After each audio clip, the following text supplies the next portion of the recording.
Hello दोस्तों, आज हम पढ़ेंगे अध्याय 4 औद्योगिकीकरण का युग। ये हमारा सामाजिक विज्ञान का प्रश्न बैंक है, इतिहास का, भारत और समकालीन विश्व 2 का। तो अध्याय 4 पढ़ेंगे। अध्याय 3 तक हमने पढ़ लिया है। तो दोस्तों, अगर आप लोगों ने ना देखा होगा तो चैनल में जाइएगा, वहाँ प्लेलिस्ट में जाइएगा, वहाँ सामाजिक विज्ञान के सारे वीडियो मिल जाएंगे। औद्योगिकीकरण का युग है। तो चलिए स्टार्ट करते हैं आज का अपना प्रश्न बैंक का सॉल्यूशन।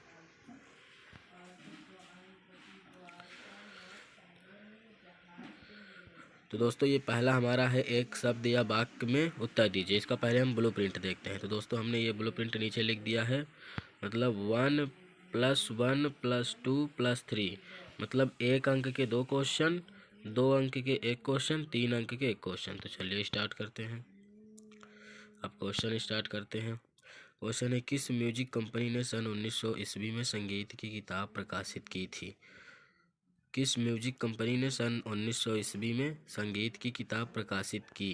तो क्या है? ईटी पाल म्यूजिक कंपनी। ईटी पाल म्यूजिक कंपनी। ठीक दोस्तों। दूसरा, भूमध्य सागर के पूर्व में स्थित देशों को क्या कहते हैं? भूमध्य सागर के पूर्व में स्थित देशों को क्या कहते हैं? तो क्या कहते हैं? प्राच्य। प्राच्य। क्या लिखा है? भूमध्य सागर में, सागर के पूर्व में स्थित देशों को क्या कहते हैं? तो प्राच्य कहते हैं। तीसरा है, इंग्लैंड प्रिंटर्स में जादूगर की तस्वीर कब प्रकाशित हुई थी? क्या लिखा है? इंग्लैंड प्रिंटर में जादूगर की तस्वीर कब प्रकाशित हुई थी? 26 जनवरी 1901 को प्रकाशित हुई थी। ठीक दोस्तों, आगे देखते हैं।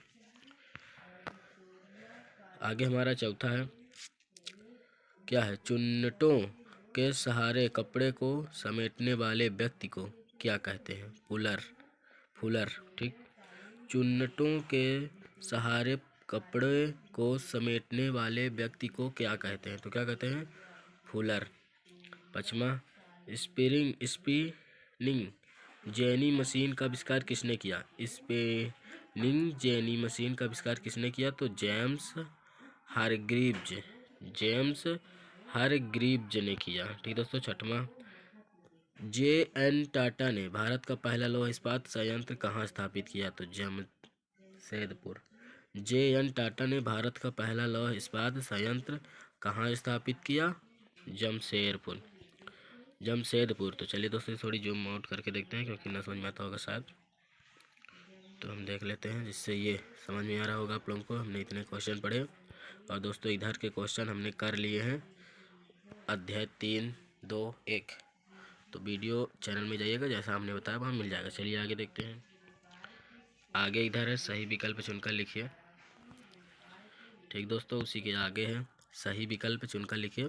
औद्योगिक क्रांति सर्वप्रथम कहाँ प्रारंभ हुई? तो इंग्लैंड में। औद्योगिक क्रांति सर्वप्रथम कहाँ प्रारंभ हुई? इंग्लैंड में। दूसरा है, सूती कपड़ा मिल की रूपरेखा किसने तैयार की? सूती कपड़ा मिल की रूपरेखा किसने तैयार की? तो रिचर्ड आर्कराइट ने। रिचर्ड आर्कराइट ने शुरू की। ठीक दोस्तों। तीसरा देखते हैं। तीसरा है, 1840 के दशक तक इंग्लैंड का कौन सा उद्योग सबसे बड़ा उद्योग बन चुका था? तो सूती वस्त्र उद्योग। ठीक दोस्तों। तीसरा, 1840 के दशक तक इंग्लैंड का कौन सा उद्योग सबसे बड़ा उद्योग बन चुका था? तो सूती वस्त्र उद्योग। ठीक दोस्तों। रिक्त स्थान देखते हैं। हमारा रिक्त स्थान ये है। रिक्त स्थान पहला है, कोलकाता में देश की पहली जूट मिल लगाने वाले बिंदी बिंदी थे। तो क्या थे? सेठ हुकुमचंद। कोलकाता में देश की पहली जूट मिल लगाने वाले बिंदी बिंदी थे। तो सेठ हुकुमचंद। ठीक। दूसरा, वस्तुओं की गुणवत्ता के प्रतीक को बिंदी बिंदी कहते हैं? लेबल। वस्तुओं की गुणवत्ता के प्रतीक को कहते हैं लेबल। तीसरा, क्या है? उद्योगगत मजदूरों की भर्ती के लिए बिंदी बिंदी रखते हैं? जावर। उद्योगपति मजदूरों की भर्ती के लिए बिंदी बिंदी रखते हैं? जावर। तीसरा है, चौथा, ईस्ट इंडिया कंपनी ने बुनकरों पर निगरानी रखने के लिए बिंदी बिंदी नियुक्त किए थे? गुमास्ता। ईस्ट इंडिया कंपनी ने बुनकरों पर निगरानी रखने के लिए बिंदी बिंदी नियुक्त किए थे? गुमास्ता। ठीक दोस्तों। पाँचवा, 1834 में सनलाइट साबुन के कैलेंडर पर बिंदी बिंदी की तस्वीर छापी गई थी। किसकी? भगवान विष्णु। क्या है? 1834 में साइनलाइट साबुन के कैलेंडर पर बिंदी बिंदी की तस्वीर छापी थी भगवान विष्णु। ठीक दोस्तों। छठवां, स्पिनिंग जेनी मशीन का प्रयोग बिंदी बिंदी के कार्य के लिए होता है। ऊन कताई। क्या है? स्पिनिंग जेनी मशीन का उपयोग बिंदी बिंदी के लिए कार्य के लिए होता है, तो ऊन कताई के लिए। आगे देखते हैं। आगे हमारा सही जोड़ी है, देखते हैं। सही जोड़ी पहली है स्टेपलर। स्टेपलर क्या है? ऊन को काटने वाला। स्टेपलर जो है वो ऊन को काटने वाला है। दूसरा फुलर। फुलर क्या है? चुन्नट के कपड़े समेटने वाला। फुलर कौन होता है? चुन्नट के कपड़े समेटने वाला। ठीक, दूसरे का। तीसरा क्या है? गिल्ड्स। गिल्ड्स का है, गिल्ड्स का ये है उत्पादों के संगठन। ठीक दोस्तों। तीसरा का गा। गिल्ड्स कौन है? उत्पादकों के संगठन। चौथा स्पिनिंग जेनी, ये कौन सा है? ऊन कताई मशीन। ठीक, ये है चौथा का घा। पांचवा कार्डिंग। कार्डिंग क्या है? ये ऊन कताई। कार्डिंग क्या है? ऊन कताई। जैसा कि आप लोगों के यहाँ दिख भी रहा कि पांचवा का 4 नंबर मतलब ऊन कताई। छठवां क्या है? द्वारकानाथ टैगोर जहाज निर्माण। जैसा कि ये है द्वारकानाथ टैगोर जहाज निर्माण। भाई भोसले। भाई भोसले का कौन सा है? Trade union leader. भाई भोसले का ट्रेड यूनियन लेवल। ठीक दोस्तों, जैसा कि यहाँ लिखा है तो आप लोग देख सकते हैं। आगे देखते हैं। आगे हमारा ये निम्नलिखित प्रश्नों के सत्य असत्य है। चलिए देखते हैं। पहला है 1928 के ग्राई वाटर के कैलेंडर में भगवान विष्णु का चित्र था। 1928 के ग्राई वाटर के कैलेंडर में भगवान विष्णु का चित्र था। जैसा कि दोस्तों अभी हमने यहाँ ऊपर देखा है, ये 1934 वाले में था सनराइज साबुन कैलेंडर में विष्णु का, इसीलिए इसका होगा सत्य। दोस्तों पहला सत्य है। 1928 के ग्रामीण वाटर में भगवान विष्णु का चित्र था, तो सत्य है। यह है इसका आंसर। पहले का सत्य बता रहा। ठीक दोस्तों। दूसरा है क्या लिखे? विक्टोरिया कालीन ब्रिटेन के उच्च वर्ग के लोग हाथ से बनी वस्तुओं को महत्व देते हैं, तो ये भी सत्य है। तीसरा है जमशेदजी जीजी भोय एक पारसी बुनकर के बेटे थे, ये भी सत्य है। चौथा J.N. टाटा ने जमशेदपुर के पहला सूती वस्त्र उद्योग लगाया, यह सत्य है। चौथा असत्य है। पांचवा प्रथम विश्व युद्ध के समय भारत का औद्योगिक उत्पाद कम हुआ, असत्य है। ठीक दोस्तों, चौथा पांचवा सत्य है, बाकी के पहला दूसरा तीसरा सत्य है। अब देखते हैं अति लघु उत्तरी जो 2 नंबर में आएंगे। 2 नंबर क्या है? स्पिनिंग जेनी क्या है?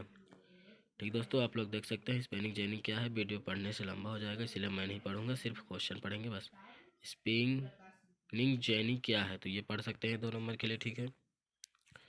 फिर ये क्या है? फ्लाइंग शटल का क्या अर्थ है, ये भी देख सकते हैं। ईटी पाल कौन था, ये भी, ये सब 2 नंबर में आ सकते हैं। ठीक, देख सकते हैं ये। आगे देखते चौथा पांचवा। चौथा है गुमास्ता कौन थे, ये भी देख सकते हैं। ये गुमास्ता कौन थे? ईस्ट इंडिया कंपनी द्वारा बुनकरों पर नियंत्रण रखने के लिए नियुक्त वेतन भोगी कर्मचारी को गुमास्ता कहते हैं। ठीक है। गुमास्ता के 2 कार्य, गुमास्ता बुनकरों पर निगरानी रखे, तैयार माल को इकट्ठा करते हैं, ये 2 नंबर में मोस्ट है। फिर जाबर वो कौन थे, तो ये उद्योगपति एक नए मजदूर ठीक भर्ती करने के लिए थे। सतमा जमशेदजी जाजी भोय कौन थे, तो यहाँ पास लिखा है। तो दोस्तों जितना अभी हमने बताया 7 क्वेश्चन, ये 2 नंबर के लिए हैं, जो कि मोस्ट दिख रहे हैं क्योंकि ये प्रश्न बैंक के सोल्यूशन है इसीलिए। ठीक। 8वां देखते हैं। 8वां क्या है? 8वां है पूर्व औद्योगिकीकरण का क्या अर्थ है? पूर्व औद्योगिकीकरण का क्या अर्थ है, तो आप लोग देखिए अर्थ, ये आंसर है, ये 3 में भी आ सकते हैं। ठीक। ये जाबर मजदूरों पर किस तरह नियंत्रण रखने लगे? जाबर मजदूरों के दाम देने के बदले पैसे और टॉफ़ी की मांग करने लगे और मजदूरों की ज़िंदगी को नियंत्रित करने लगे। ठीक दोस्तों। 10वां, किन्हीं दो पक्ष संक्षिप्त टिप्पणी लिखिए। जैसा कि ऐसा ही 2 नंबर में आता है, किन्हीं दो संक्षिप्त टिप्पणी, जैसा कि 3 दिया है तो 2 में संक्षिप्त टिप्पणी लिखना है। तो देख सकते हैं स्टेपलर, फूलर, कार्डिगा, 3 बोला है, आप लोग तीनों याद कर सकते हैं या फिर 2 ही। फिर लघुत्तरी, लघुत्तरी में जैसा कि 3 नंबर में आने के लिए बोला जाता है। अति लघुत्तरी मतलब 2 और लघुत्तरी मतलब 3। तो क्या है लेबल का भारत में प्रारंभिक इतिहास क्या था, क्या रहा। ठीक, ये देख सकते हैं आंसर है ये पूरा इतना, और है जो कि 3 नंबर में आएगा इसलिए लंबा है। तो देख सकते हैं यहाँ से पूरा आंसर है, और नीचे है और उधर भी है। चलिए उस इधर पार भी देखते हैं। तो दोस्तों उसका आंसर यहाँ भी थोड़ा सा है ये।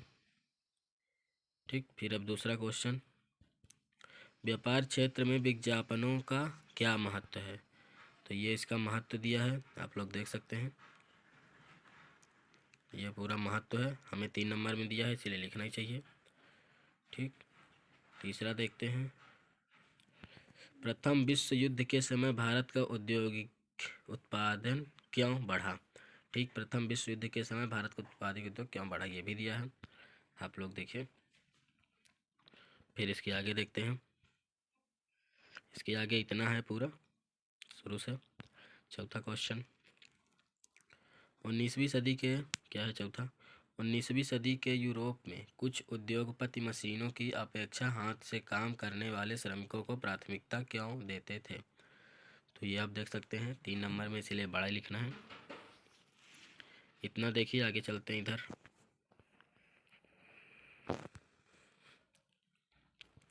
तो दोस्तों उसी का आंसर यहाँ भी है। ठीक,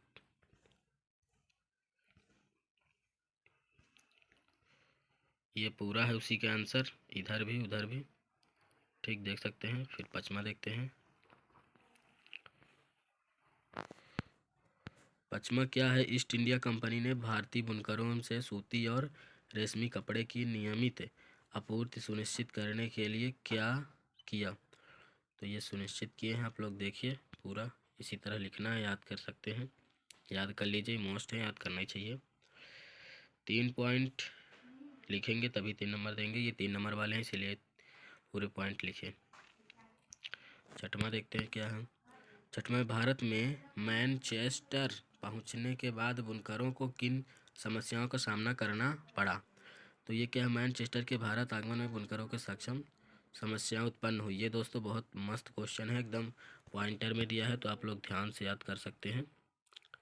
चलिए देखते हैं, ये एक पॉइंटर है, फिर आगे देखते हैं। दोस्तों ये उसका उधर है और इधर आंसर है, और ये दूसरा है, अच्छे कपास का अभाव और कच्चे माल की कीमतें। ये है तीसरा, बड़े उद्योग की स्थापना। ठीक दोस्तों, 3 नंबर में ये बहुत अच्छे क्वेश्चन है, और पूरे 3 नंबर के जैसे दिए हैं, तो आप लोग याद कीजिए 3 नंबर में ही आएंगे और यहीं से आएंगे क्योंकि ये प्रश्न बैंक है। ठीक, ये 7वां, ईस्ट इंडिया कंपनी के नियंत्रण का बुनकरों पर क्या प्रभाव पड़ा।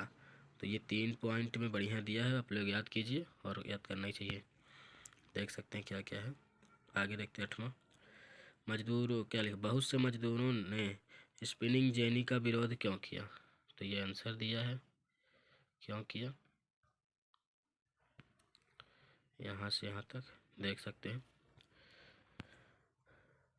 9वां देखते हैं, पढ़ने में क्वेश्चन, अगर आंसर ही पढ़ेंगे तो वीडियो ज़्यादा लंबा होगा, इसलिए दोस्तों हमने सिर्फ क्वेश्चन पढ़ते हैं।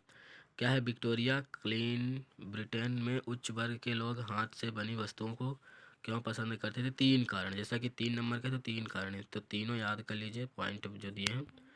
मोस्ट क्वेश्चन ये दिख रहे हैं क्योंकि पॉइंटर में ही ज़्यादा पूछते हैं, और इस तरह लिखेंगे तो पूरा बिल्कुल 3 नंबर देना ही पड़ेगा पॉइंट में। आगे देखते हैं 10वां, 10वां क्या है, औद्योगिकीकरण की प्रक्रिया को समझाइए। तो देख सकते हैं आंसर दिया है, आप लोग समझा सकते हैं।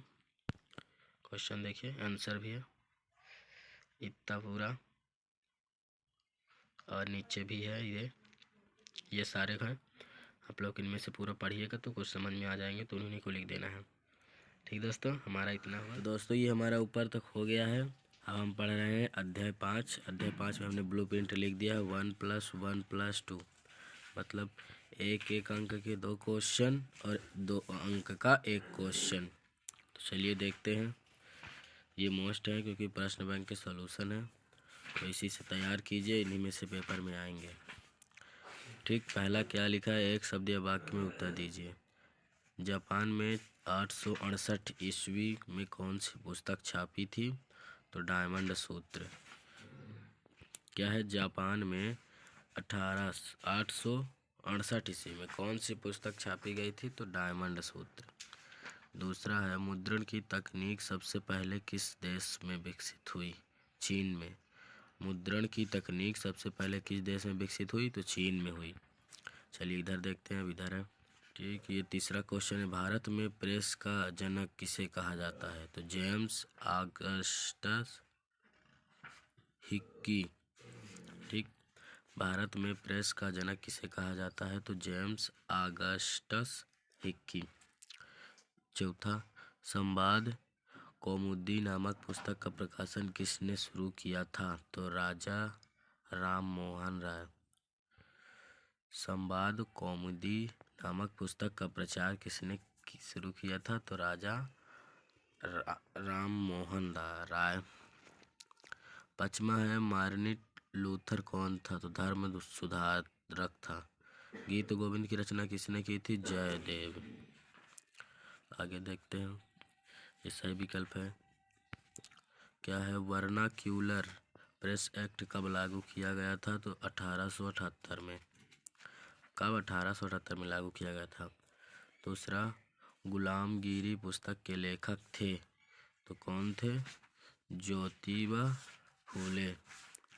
ठीक, ज्योतिबा फूले थे गुलामगिरी पुस्तक के लेखक। तीसरा देखते हैं। तीसरा का, चांद सूरज की गति, ज्वार भाटा का समय और लोगों की दैनिक जीवन से जुड़ी कई अहम जानकारी देता है। तो क्या है? पंचांग। चांद सूरज की गति, ज्वार भाटा का समय और लोगों की दैनिक जीवन से जुड़ी कई अहम जानकारी देता है, तो वह पंचांग।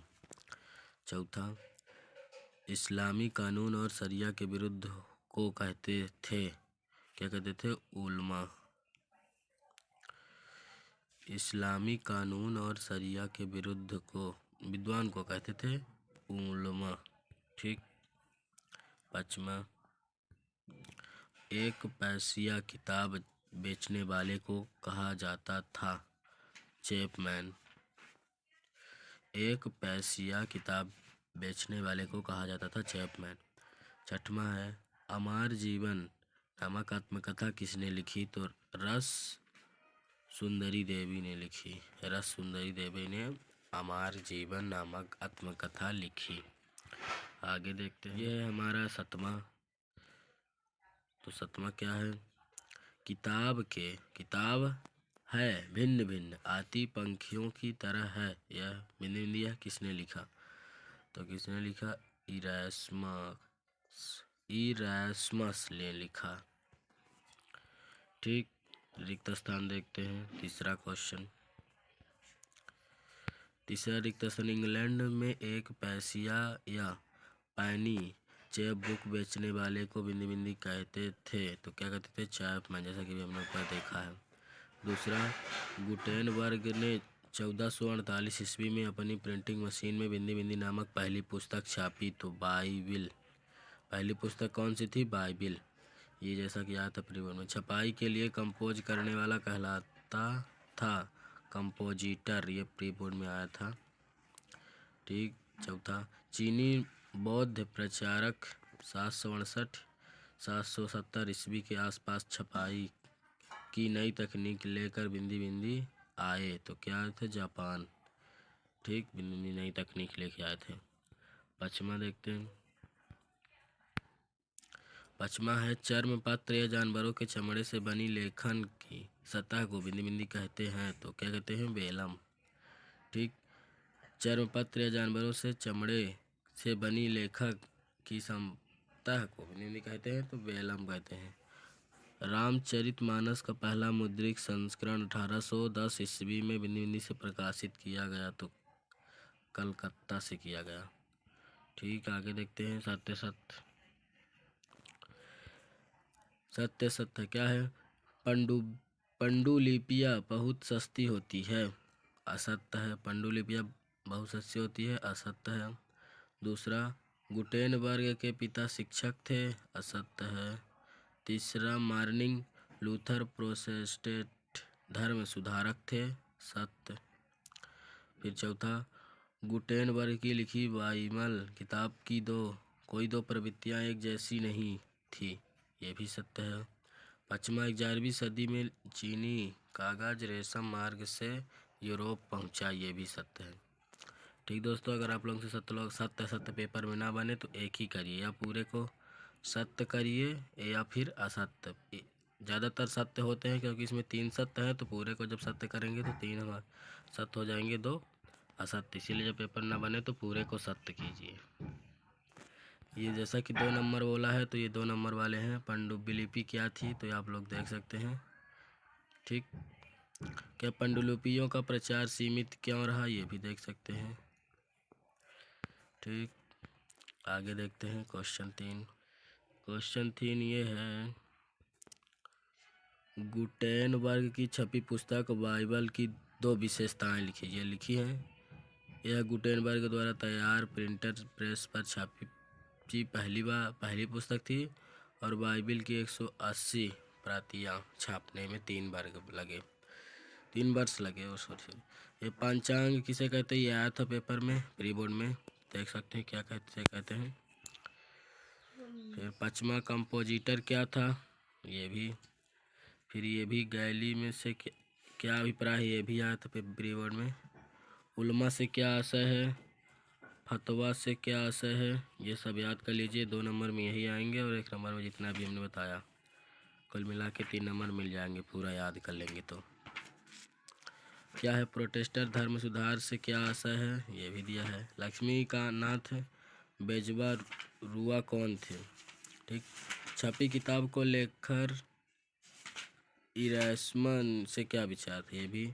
चैपबुक से क्या अभिप्राय है। तो दोस्तों ये हमारा समाप्त हुआ इतिहास। तो दोस्तों अगर आप भूगोल का ना देखे होंगे तो चैनल में जाइएगा, वहाँ प्लेलिस्ट है, वहाँ भूगोल का देख सकते हैं वीडियो, और इतिहास का भी रहेगा, और आगे 2 आने वाले हैं। तो दोस्तों चैनल को सब्सक्राइब अवश्य कीजिए, कमेंट में बताइए वीडियो कैसा था। तो धन्यवाद।